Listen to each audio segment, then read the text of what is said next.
27 billion, ito yung kulang. Or appropriation pa. For appropriation next year. So, itong 27 billion na ito na yung pinaka-nasala nyo na po na amount. Ang tanong ko, saan nyo pwedeng pagkukunan ito for this year, yung nabanggit last time? Pwede ba itong kunin sa sagip? O pwede ba itong kunin? Kasi ma'am, sa last year po, meron silang pinagkukunan sa DOH budget, but para sa mga DOH employees lang po yun, di ba? So, 3 billion. Hindi pwedeng... Okay, year, hindi pwedeng gamitin? This early, we cannot yet determine the total savings that we will generate. Probably third quarter, we can already identify how much savings na we will give to DBM to augment the deficiency. Okay. How about yung hindi nyo pa malalagay sa priority ng DOH for 2025 po? Ito, since sabi nyo, kung may savings kayo, maaaring mabawasan pa yung 27 billion. Di ba? Kung mabayaran nyo this year, kung mahanapan raw nila ng savings, mababawasan yung payable na 27 billion. Meron lang po akong dalawang tanong po sa ating mahal na Secretary Pandaman. How about the unprogrammed funds? Ma-assure nyo mapa-fund yung 2.3 billion for this year? Po, kasi naka-line item na po doon yon sa unprogrammed appropriations po. And pero po, maghihintay po tayo ng certification from the Bureau of Treasury. Kung may excess na revenue. So yung sa sagip, hindi pwedeng kukunin doon para mabawasan yung obligasyon nyo? Ganon din po. In fact po, ganon din po yung gagawin natin. Pag may excess revenues po, pwede rin po natin yon i-access. Pero may mga triggers po kasi bago ma-access ang ating unprogrammed appropriations. Yan nga po yun. Kailangan nga po makakuha tayo ng certification na meron tayong excess revenues. Anong mas priority nyo, ma'am, sa ngayon? Kung sakali lang, meron kayong excess revenue, excess collection ang ating gobyerno.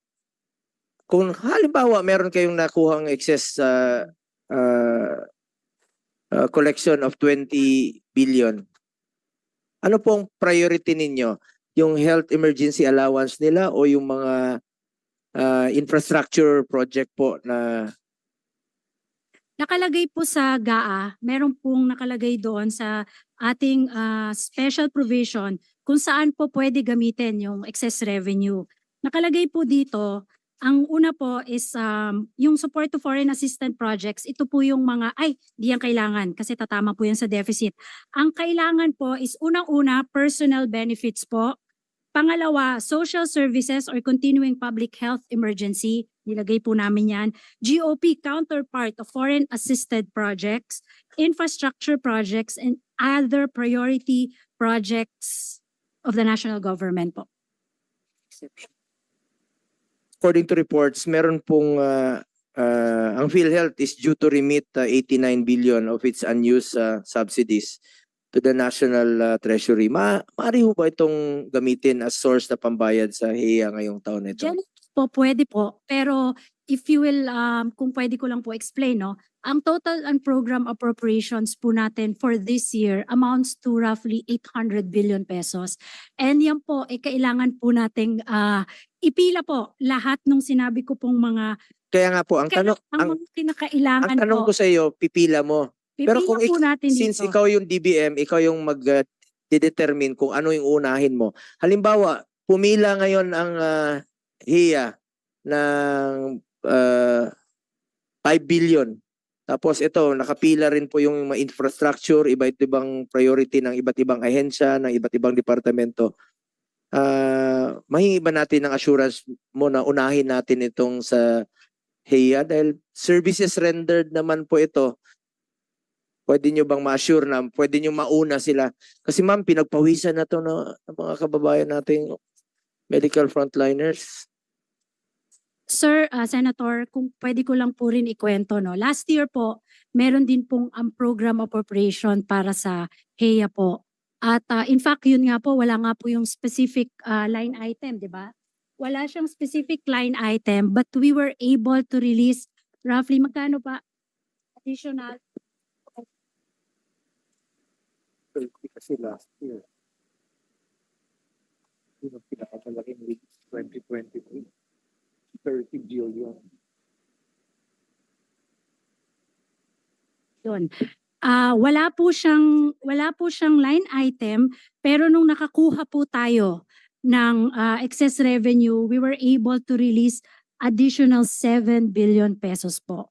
So with that po, of course we have meron po kaming criteria para po dito. So hopefully po mabigyan po natin ng budget po or makuha natin sa program yung iba pong pangangailangan para dun sa HEA.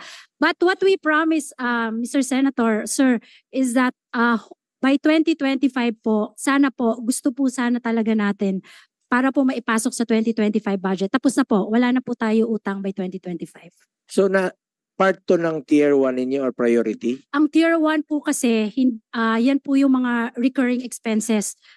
Hindi po siya masasama doon kasi ang tier 1 po ito yung PAS, MOOE, yung mga usual po na ginagamit ng mga departments. Wala po siya doon sa tier 1 pero definitely po nasa tier 2 po siya. So pag submit nyo sa Congress, sa amin, andyan na yung...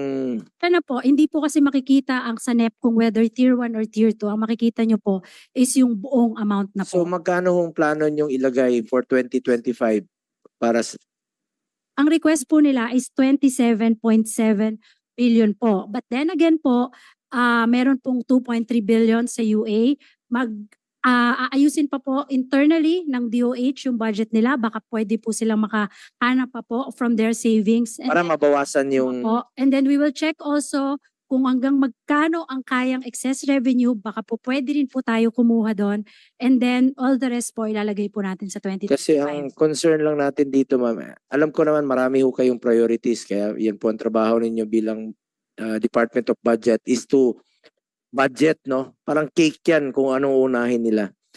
Kaya lang po, yung sa tanong ko kanina sa inyo, kung sakasakaling may excess revenue kayo, hindi nyo po nasagot yung tanong ko kung unahin nyo ba itong health emergency allowance o unahin nyo itong ibang mga proyekto. Kung sakalin pong meron kayo. Sabi nyo nga, nakapila nga dyan, pipila. So ang tanong dyan is, ano ho bang unahin nyo? Kung kayo po ang magdidesisyon, anong unahin nyo po?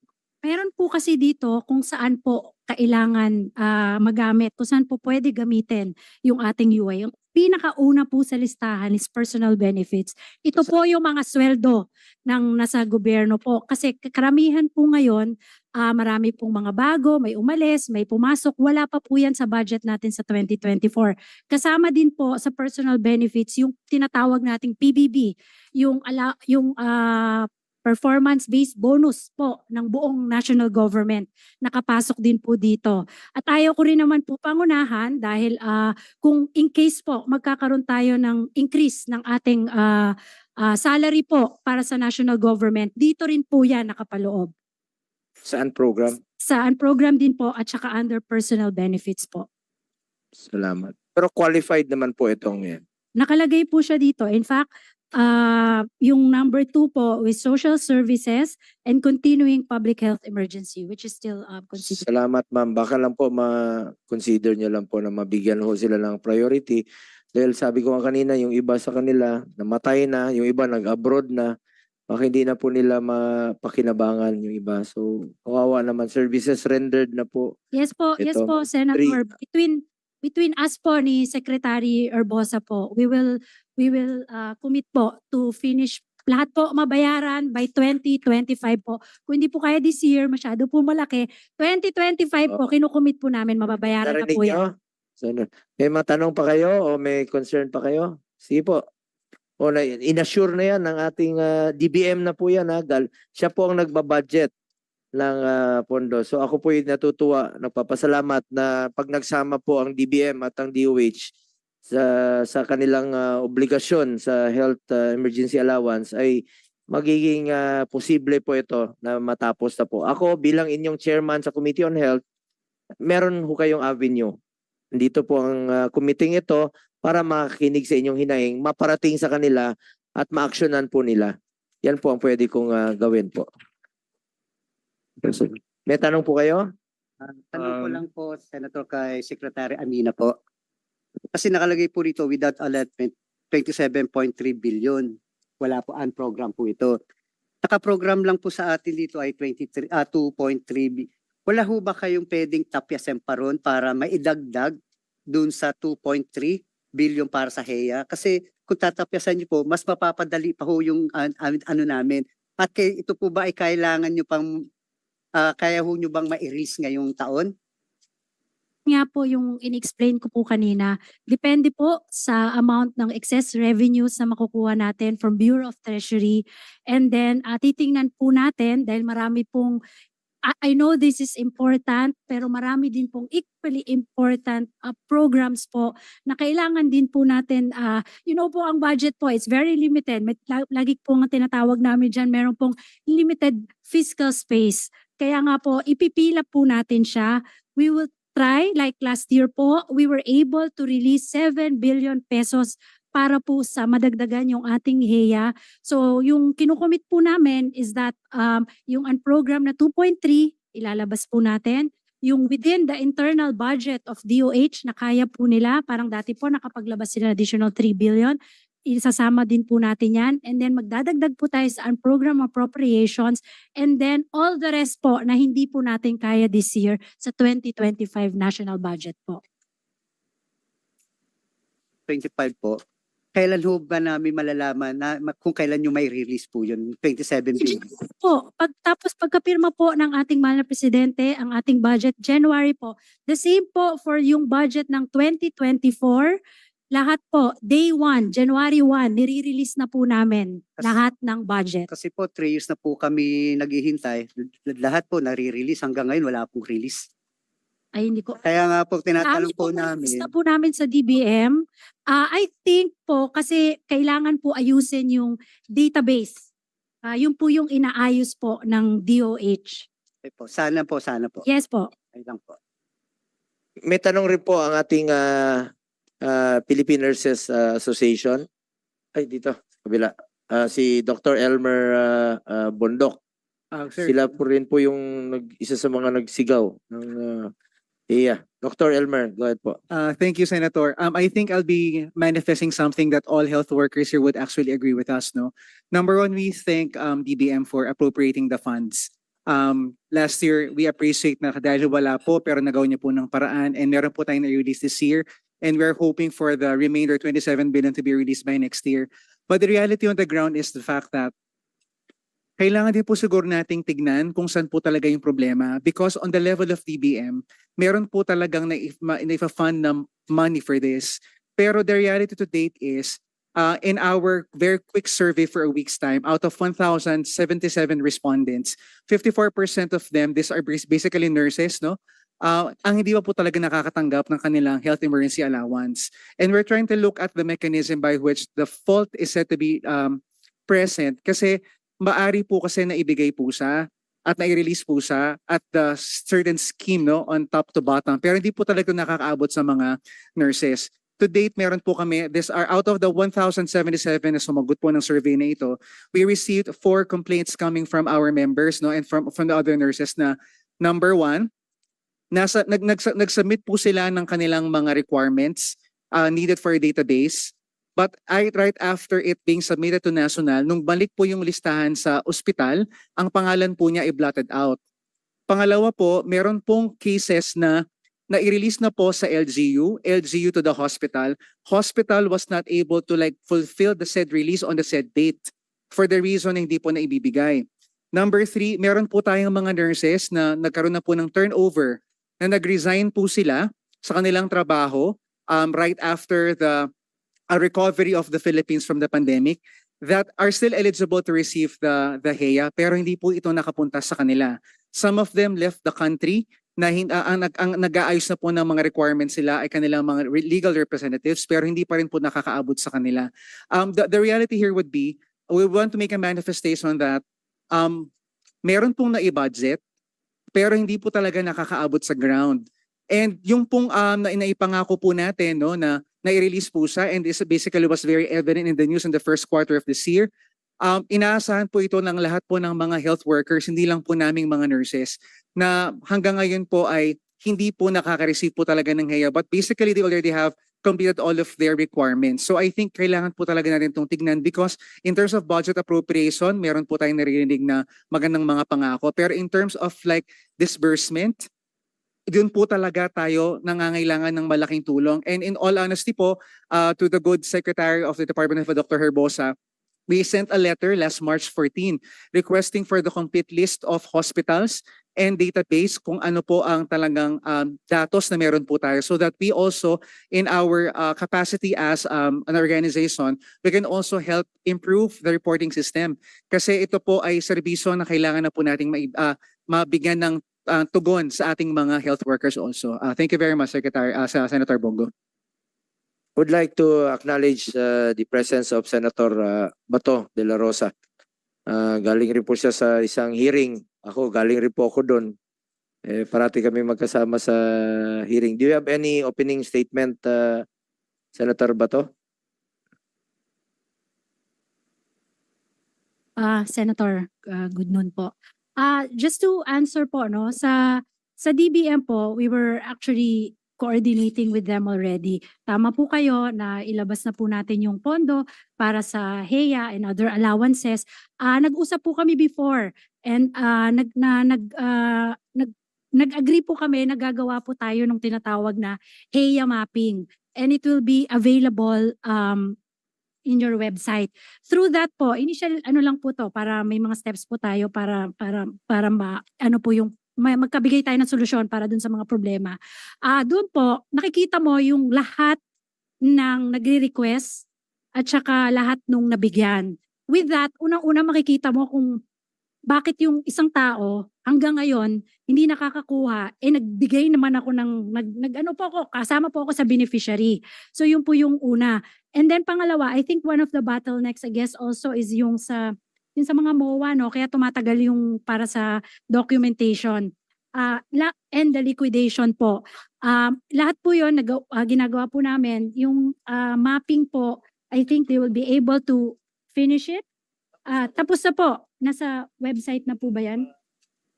We will just ilalabas po natin sa website para makita po natin exactly yung mga beneficiary per area, per LGU, private hospital, public hospital, yun po, maganda po yun. Tapos yung proseso naman po, it's actually internal to DOH po, but from our end po, we will just make sure and then we'll coordinate with them para po yung nilalabas nating pera mapunta po dun sa mga beneficiaries. Madam Chair. Madam Chair. Saan? Para po. Sorry. Ronald, Yes, go ahead po. Good afternoon po, Secretary. Regarding lang po doon sa doon sa mapping na sinasabing na online na, sabi po ng DOH. Regarding po doon napaka-erratic po kasi nung online. Kagaya pa rin po nung health emergency processing system, napaka-unreliable pa rin po nung system po. Actually, may mga nagrereklamo po sa amin, hindi na lang po mga nasa private hospitals, pero pati na din po sa mga LGUs na controlled hospitals na hindi po nila makita. Kunwari, last week nakita pa nila na online yung nila, yung kung magkano po yung nabayaran sa kanila, and then sometime thereafter wala na pong nabura na po yung kung magkano nabayad po sa kanila. So hindi po namin makita kung ano po yung exact reason kung bakit po nagkaganoon po yung mapping, kasi yun nga po inaasahan na po nila na nabayaran na po. So a lot of speculations are raised up dahil nga po doon sa mga ganon. Siguro nabigay na nga po yung pondos doon sa LGU na yun, pero hindi natin may paliwanag na dahilan, hindi nakarating po doon sa pobreng healthcare worker po yung HEA na intended po sa kanila. Yun lang. Go ahead po. Also, as a rejoinder po kay Sir Ronald, hindi po lahat ng parte ng Pilipinas ay may access po sa adequate internet. Take for example po, may mga nurses po kami na kasamahan na nasa BARM region na hindi po talaga nakaka-access ng magandang internet, and that can also become an impediment for the release. Kasi po ang ating pong reliance sa technology is good, no, because we're advancing the new frontier. However, there are still mechanisms po na hindi po talaga nakakaabot sa at the outskirts of our country. Kaya we are actually like requesting sana na we can actually like make the mechanism a lot more stringent and more importantly proactive towards the benefit of those people who are aggrieved in this situation. Kasi at this point in time po, nurses really are clamoring for that kasi ito po ay service rendered. Sabi ko nga po kay Sen Bongo last time when we were in the conference, buti na lamang po lahat po ng mga health workers talaga ay dedicated po sa trabaho na ginagawa to promote and do services to the people. Pero kung titingnan po natin talaga, it's basically delayed justice for them already. Mr. Chair, related to that issue, Go ahead, Yusek Bravo. we agreed na we really realized na there are some problems in the transmission sa internet, but we already instruct our regional directors to accept manual submissions to the regional offices, which we also put a deadline, I think that's April 15. So we do accept manual submissions through the regions. May mga problema po tayo sa internal, sa regional level at saka sa hospitals. We have learned also that we have releases to some private hospital LGUs. Hindi rin nakarating sa mga health workers. That is something na we have investigate sa mga regional directors namin. Question, Yusek Bravo, no? Last hearing, the DOH mentioned that within May, you are planning to disburse or release 11 billion for the payment of HEA. Ano ho bang status nito? Kasi ang laking amount ang involved dito eh. I'm sure ang hirap po. Si Director, sana yung kanina, in charge sa, kayo ba? Si Rod. Ang hirap, Rod, hirap i-reconcile yan. Kaya yung iba siguro, hindi nila alam kung part na ba sila ng babayaran this year, part na ba sila ng i-release for this year. Paano ba masisiguro ng DOH na yung ni-release na pondo nila ay natanggap na ba ng ating mga healthcare workers? Saan mabibilong? Mabibilong ba doon sa for payable next year na 27 billion? O dito ba sila sa 2.3 billion na unprogram na plano ninyong babayaran ngayon? Paano nila makikita ba nila? Meron bang listahan o pwede nilang tingnan, silipin na ito part sila for this year, part kayo ng next year na payables ng 27 billion. Kasi kung hindi nila makikita yung listahan kung saan sila nabilong na payables, walang katapusan itong reklamo natin. Useless itong hearing natin kung hindi nila nakikita.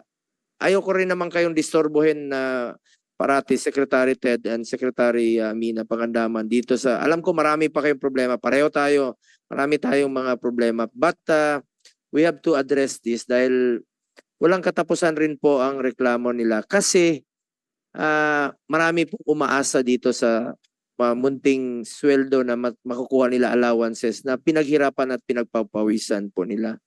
Ito sila, yung mga presidente nila, siya po yung nagtsatsaga para sa mga membro nila, pupunta po yun dito, presidente ng BHW, tsatsaga po siyang pumunta rito para po sa kanilang mga kasamahan rin po. Ganun rin po tayo. So, paano ba natin to maayos yung sistema po? Actually, it's the system. Maraming salamat. No? Actually, dahil dun sa 2 previous hearings, 3 na pala, na-reconcile namin with DBM and we thank you as Chair of the Committee on Health for helping itong HEA distribution. No? Pero meron din namang mga good points na nangyari na. We've been able to receive the budget from DBM and na-disburse na rin ang major portion of this. Actually, yung 2022 GAA at 2023 GAA, almost 99% ang disbursement yan. Ito yung lahat ng DOH employees. In fact, kumuha rin kami ng